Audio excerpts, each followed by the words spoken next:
نحمدہ نصلی علی رسولہ الکریم اما بعد فاعوذ باللہ من الشیطان الرجیم بسم اللہ الرحمن الرحیم رب اشرح لی صدری ویسر لی امری واحلل عقدۃ من لسانی یفقہوا قولی رب زدنی علما اللہم فقہنا فی الدین۔ سورۃ البقرہ آیت نمبر 73، لفظی ترجمہ اور الفاظ کی وضاحت۔ فقلنا پس کہا ہم نے، اضربوہ مارو اسے، ببعضہا ساتھ اس کے بعض حصے کے، کذالک اسی طرح، یحیی زندہ کرے گا اللہ تعالیٰ الموتیٰ مردوں کو، ویریکم اور وہ دکھاتا ہے تم کو، آیاتہ اپنی نشانیاں، لعلکم تاکہ تم تعقلون عقل سے کام لو۔ روٹ ورڈ فقلنا اضربوہ ببعضہا، پس کہا ہم نے مارو اسے، ضاد را با روٹ ہے اس کا، بعض حصے کے ساتھ۔ یہ نہیں کہا، یہ نہیں بتایا کہ ہاتھ سے مارو یا پاؤں مارو یا جسم کا کوئی حصہ۔ ہاتھ سے مراد گائے ہیں، ذبح شدہ جانور کے ایک حصے کو، اس مرے ہوئے بندے کو مارو۔ یہ مطلب ہے تاکہ دین میں وسعت رہے۔ اگر اللہ تعالیٰ فرماتا کہ فلاں حصہ کاٹ کر مارو تو دین میں مشکل ہوتی۔ کذالک اسی طرح، کس طرح، جیسے اس واقعے میں ہوا، احیی یحیی یحییٰ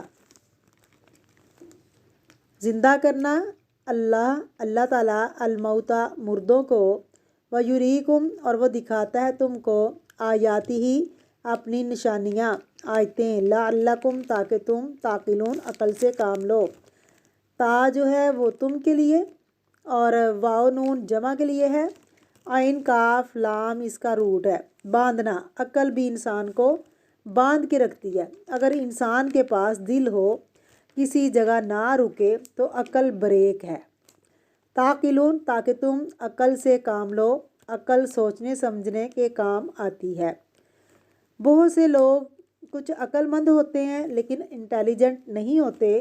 یہ دو چیزیں فرق ہے۔ جو انٹیلیجنٹ ہوتی ہیں، ذکا ہوتی ہے، ذہانت ہوتی ہے، وہ تیزی کا نام ہے، اور فوراً کسی چیز کو پک کر لینا، فوراً سمجھ لینا، فوراً سینس کر لینا۔ ضروری نہیں ہوتا کہ جو ذہین ہو وہ عقل مند بھی ہو۔ یاد رکھیے، ہر ذہین عقل مند نہیں ہوتا۔ ذہانت کیا ہے؟ کسی بھی چیز کا فوری جواب دے دینا۔ بہت سے نکتہ باز لوگ ذہین ہوتے ہیں اور ہر بات میں نکتہ نکال ہی لیتے ہیں، لیکن ضروری نہیں ہوتا نہ کہ وہ اپنی عقل بھی استعمال کریں۔ ہاں، ذہانت اگر عقل کے ساتھ شامل ہو جائے تو سونے پہ سہاگا ہے۔ تفسیر فقلنا اضربوہ ببعضہا، پس ہم نے کہا کہ اس کا بعض حصہ اس کو مارو، کذالک اسی طرح اللہ تعالیٰ مردوں کو زندہ کر دے گا جس طرح مقتول کو زندہ کر دیا گیا ہے۔ کہا جاتا ہے کہ یوں ہی گائے کا ٹکڑا مارا، مقتول اٹھ بیٹھا اور اس نے اپنے قاتل کا نام بتا دیا۔ اس واقعے سے اللہ تعالیٰ بنی اسرائیل کو سبق سکھانا چاہتے تھے، اور آخرت پر جو ایمان کمزور ہو چکا تھا تو اس واقعے سے فرمایا کہ سبق سیکھو کہ قیامت والے دن اللہ تمہیں اسی طرح اٹھائے گا۔ وَيُرِيكُمْ اور وہ دکھاتا ہے تم کو اپنی نشانیاں، لعلکم تعقلون تاکہ تم عقل سے کام لو۔ تم بات کی حقیقت کو سمجھو اور غور و فکر کرو۔ اس گائے کے واقعے سے بہت سے سبق ملتے ہیں، جن میں ایک سبق یہ ملتا ہے کہ اللہ کا حکم سیدھا سیدھا مان لینا چاہیے، حجت بازی نہیں کرنی چاہیے۔ ایک اور بات یہ ہے کہ اس میں دوسری زندگی کا ثبوت بھی ملتا ہے۔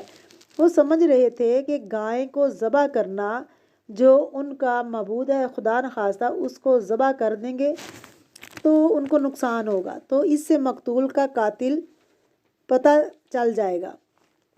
تو اللہ نے ہمیں نشانی دکھا دی کہ تم سمجھتے تھے کہ گائے کو ذبح کر کے کوئی مصیبت آئے گی، معبود کے ساتھ بدسلوکی کی تو شامت آ جائے گی۔ اللہ تعالیٰ نے ایک بہت بڑا مسئلہ جس کی وجہ سے مزید قتل ہو جاتے، تو قاتل کا پتہ نہ ہونے کی وجہ سے تو فساد ہو جاتا، اس سے تمہیں نکال لیا، یعنی گائے کا ذبح ہونا مقتول کے زندہ ہونے کا سبب بن گیا۔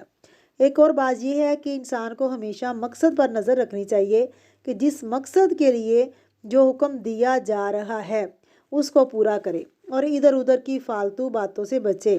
اور سب سے بڑا سبق یہ ہے کہ قیامت کے دن اللہ تعالیٰ ہم سب کو دوبارہ زندہ کرنے والا ہے اور ایک ایک چیز کھول کر بیان کر دے گا جو بھی کسی نے کی ہوگی۔ تو اللہ تعالیٰ ہم سب کو اس دن کی رسوائی سے بچائے، آمین۔